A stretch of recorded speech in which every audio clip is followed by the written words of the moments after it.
Bueno, muy buenas noches. Gracias Nelson, gracias Marcelo a la presentación, gracias a todos por esta invitación de venir a un lugar que conocí en mi infancia porque del otro lado, a 2 cuadras, vivieron unos primos y tíos míos, así que Palomar y Finca, como se le decía antes, eh, era un lugar muy querido, todavía viven mis parientes por acá. Creo que no nos votaron. Entonces vive por acá. Viven por acá. Pero bueno, voy a hacer una aclaración que viene a cuento y voy a empezar con una anécdota para hablar del movimiento nacional y popular. Eh, Leandro Santoro representa a los irrompibles, Eduardo Santín al MNA, al Movimiento Nacional Alfonsinista, y yo presido Forja, que es un partido político. Hemos decidido, porque venimos del mismo lugar y vamos desde hace años hacia el mismo lugar, unificar la personería en un único partido político que se llama MNA Forja, por esto del Movimiento Nacional Alfonsinista y Forja. Y bueno, como ustedes saben, Forja fue la agrupación irigoyenista que arranca en 1935 con Jaureche y Homero Mansi, después se le va a sumar Scalabrini Ortiz, que viene de la izquierda, y que termina fundida en ese primer peronismo, porque bueno, los escritos, los cuadernos de Forja son la base de sustentación ideológica de ese primer peronismo. Pero les pasaba el aviso que trabajando nosotros en la unidad del campo popular decidimos dar un primer paso de unidad, que es conformar nosotros, Leopoldo Moró y tantos otros, un único partido político. Pero quiero empezar con una anécdota. La semana pasada se cumplieron 50 años del derrocamiento de Ilia. Entonces yo decidí postear en mi Facebook, como se hace ahora, postear en el Facebook, algo sobre Ilia. Y dije, un presidente muy democrático en una democracia restringida. Y ahí traté de explicar mi punto de vista acerca de lo importante que había sido Ilia como ícono democrático en un momento de la Argentina donde la mitad de la Argentina estaba proscripta, porque el peronismo no podía votar a sus candidatos.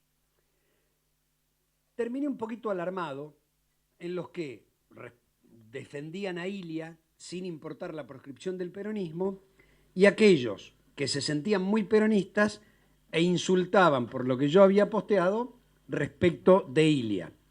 Salvo algunos que decían, che, lee lo que puso. Que puso lo de la democracia restringida, porque en realidad con la foto alcanzaba para los que se sentían proscriptos, siguieran pensando en la proscripción, y los que eran el otro 50% del país no les importara la proscripción. Y yo en realidad lo que ponía es qué hemos aprendido en el campo nacional y popular 50 años más tarde.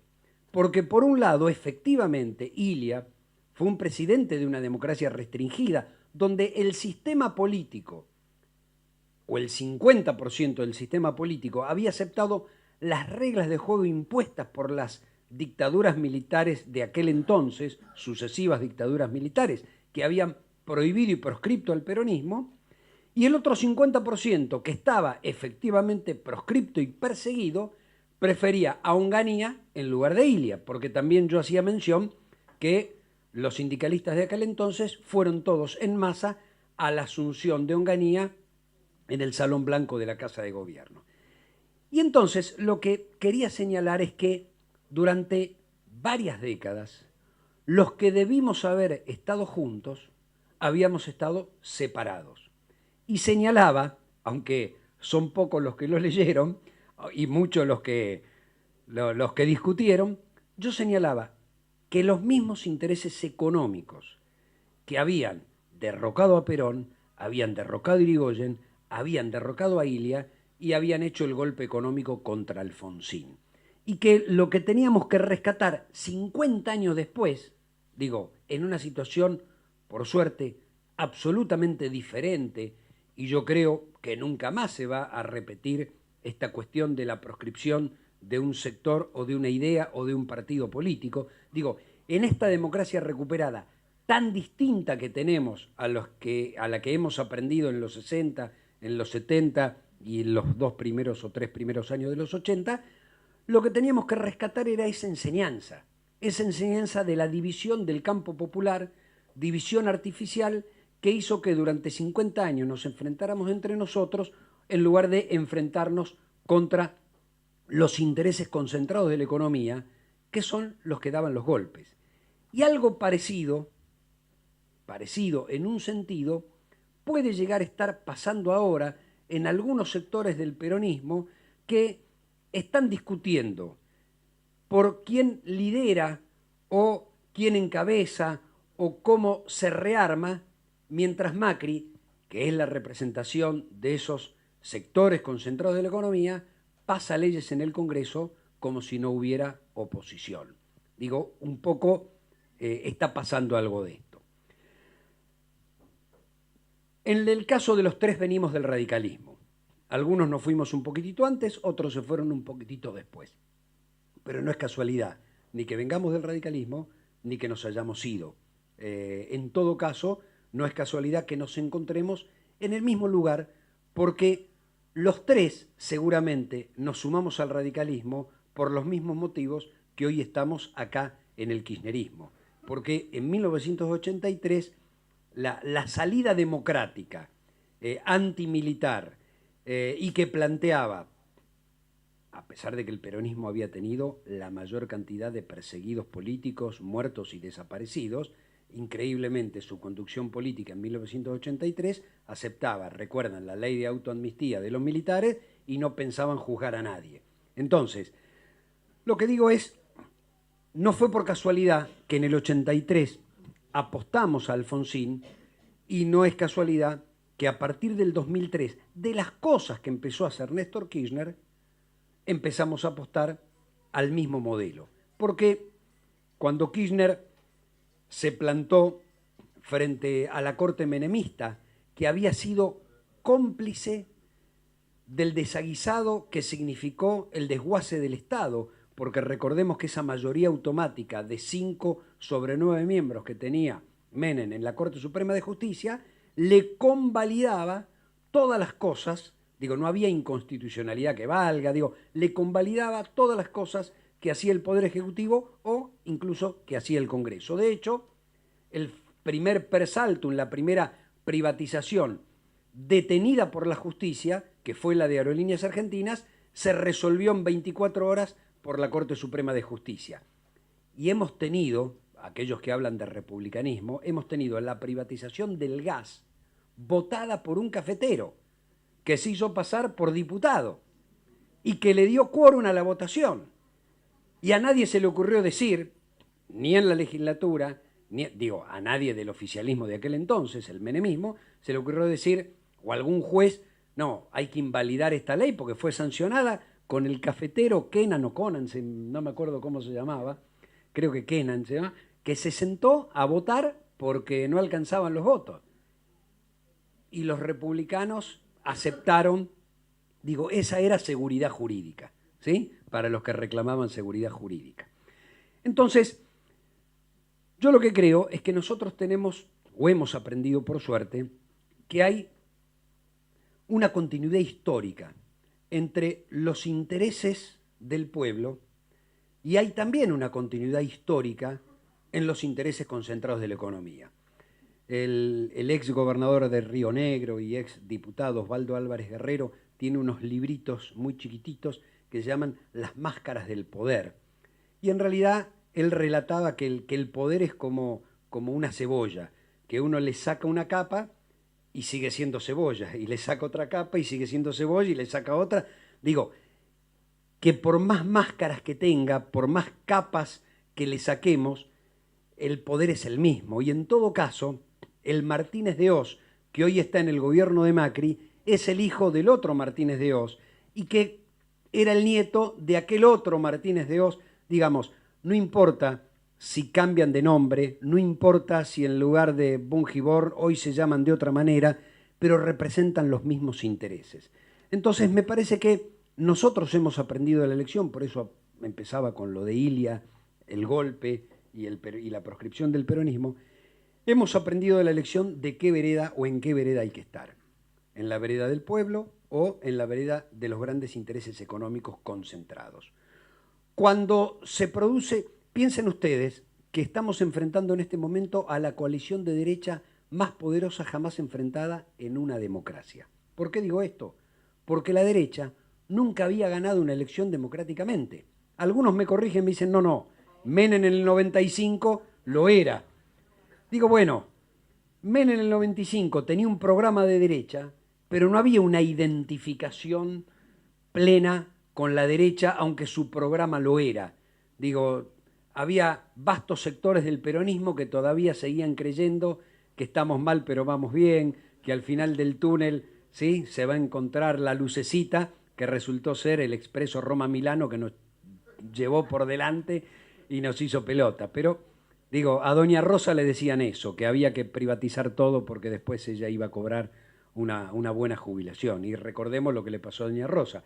Le congelaron la jubilación en 150 pesos durante 10 años, después se la rebajaron un 13%, el hijo se quedó sin trabajo y el nieto tuvo que emigrar para poder conseguir laburo en algún lado, y todos estaban viendo de qué lugar del planeta había venido el abuelo, a ver si podíamos hacer la ciudadanía y que los nietos pudieran ir a trabajar a algún lado. Ahora bien,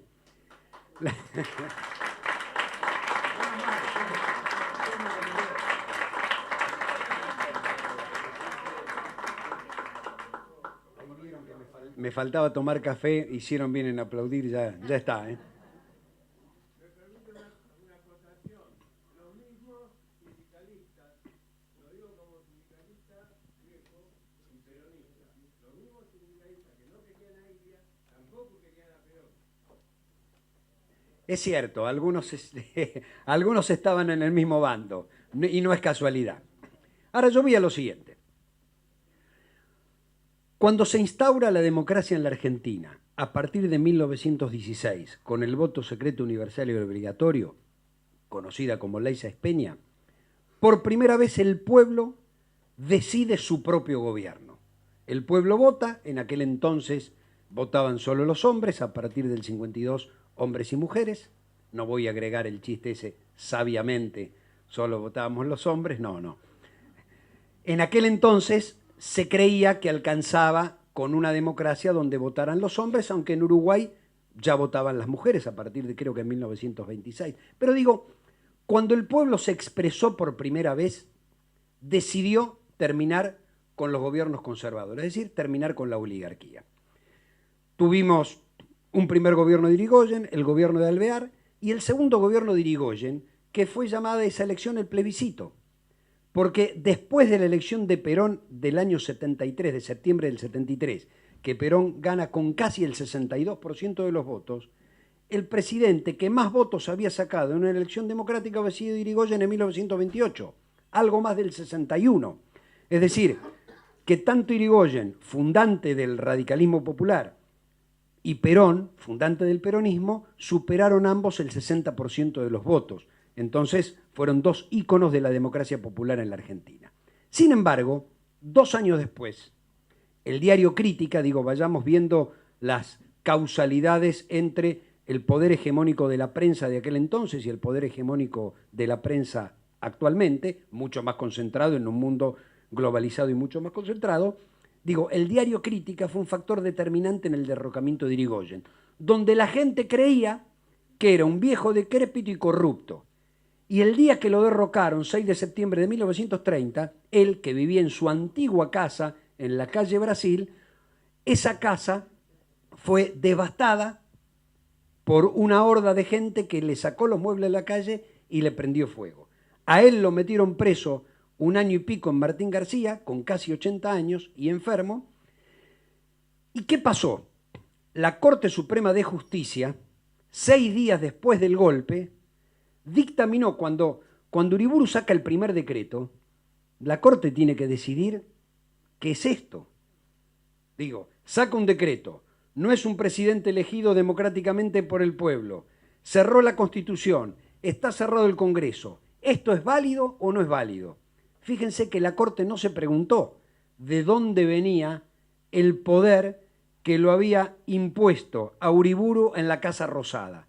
Lo que dijo es, no importa de dónde viene, si se lo dio el pueblo, si violó la Constitución, lo que importa es la seguridad jurídica, es decir, la continuidad jurídica de los estados. Entonces, 6 días después del golpe, la Corte, que es un poder permanente, el Poder Judicial, convalidó el golpe de Estado. Y a partir de ese momento no hubo nunca ningún condenado en la Argentina por dar un golpe de Estado, salvo los que se sublevaron contra las distintas dictaduras que en nombre de la Constitución se podían rebelar contra el poder de facto y fueron perseguidos, exiliados, fusilados, los revolucionarios radicales de 1933 o fusilados Valle y compañía en 1956. Es decir, los que derrocaron a Perón, que eran un gobierno ilegítimo, tenían el derecho de hacerlo en nombre de las Fuerzas Armadas, que en ese concepto de aquel entonces eran anteriores a la nación, y los que se sublevaron contra el poder de facto para devolver la Constitución fueron fusilados porque se levantaban en nombre del pueblo y de la legalidad. Digo, este desbarajuste significó que entre 1930 y 1983 nosotros tuviéramos más gobiernos dictatoriales o gobiernos con democracia de mentira que con democracia plena. Con democracia plena tuvimos dos, el primer peronismo y el segundo peronismo en el 73. Y con democracias restringidas tuvimos a Frondizi y tuvimos a Ilia. Pero en el medio tuvimos el golpe de Uriburu, tuvimos 12 años de la década infame, tuvimos el golpe del 43, tuvimos el golpe del 55, tuvimos el golpe del 62, tuvimos el golpe del 66 y tuvimos el golpe del 76. Entonces, en 1983 teníamos que refundar la democracia. ¿Por qué? Porque entre 1853, nuestra primera constitución, y 1983, solo habíamos tenido menos de 30 años, en 120, 130, menos de 30 años de gobiernos democráticos. Los 14 años del primer radicalismo, los 9 del primer peronismo, estos periodos de 3 años cada uno de Frondizi y de Ilia, y los 3 años de peronismo. El resto habían sido golpes militares, década infame o gobiernos fraudulentos antes de 1916, surgido del fraude de los conservadores. Es decir, prácticamente éramos un país sin ejercicio democrático. Por eso, hoy, que para los más jóvenes parece tan sencillo y que han nacido y se han criado, por suerte, en democracia, ya parece lejano esto de reivindicar la democracia como sistema político. Pero para los que nacimos a la vida política antes, para aquellos a los que nos persiguió la AAA en democracia, que se cargó, 2.000 de los 30.000 muertos, detenidos, desaparecidos, son del gobierno de Isabel con la AAA a la cabeza, y esto no va contra el peronismo, porque de esos 2.000, 1.900 eran peronistas, ¿sí? ¿Qué? Exactamente. Entonces, lo que digo es, nosotros en 1983 teníamos que refundar la democracia, porque no teníamos democracia, porque no era un valor en sí mismo, porque a la sociedad le daba lo mismo. A la sociedad, cuando cae Ilia, daba lo mismo en Onganía. En todo caso decían, es una tortuga, ahora vamos a acelerar los tiempos. Y claro que los aceleramos, barranca abajo. Se aceleró todo. Se cerró la universidad, se echó a una generación de profesores, 3 premios Nobel de Ciencia que se fueron de la Argentina prácticamente, salvo uno de ellos. Las barbaridades que ocurrieron y, bueno, obviamente la más trágica es el golpe del 76. Pero en el golpe del 76 se vi nítidamente cómo las Fuerzas Armadas, a partir del 6 de septiembre de 1930, se convirtieron en el brazo armado de la oligarquía argentina, es decir, en los defensores armados de los intereses de los grupos económicos. Y fíjense ustedes qué paradoja, la justicia, que a pesar de los esfuerzos de la democracia, tanto del gobierno de Alfonsín como el del gobierno de Néstor y Cristina, con respecto al castigo de los crímenes de lesa humanidad, Videla murió en la cárcel y Martínez de Oz, para quien trabajaba Videla, murió en el edificio Cábana frente a Plaza San Martín, al lado del Hotel Alvear. Entonces, lo primero que sucede en la Argentina, el primer quiebre con los últimos 150 años de historia, se da en 1983. Como ya pasó y ya lo tenemos adentro como valor, a veces no le damos la importancia histórica que tiene.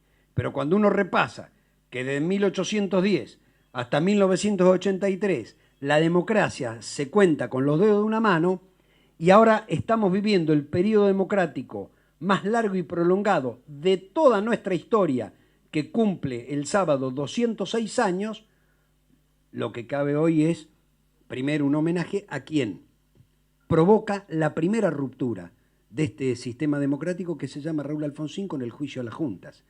No importa si después hubo retrocesos, lo importante es que ese juicio, único en el mundo, porque después de la Segunda Guerra Mundial, Nuremberg era los ejércitos vencedores contra los ejércitos vencidos. No era una democracia de civiles juzgando a los militares que todavía tenían poder a través de los tribunales ordinarios.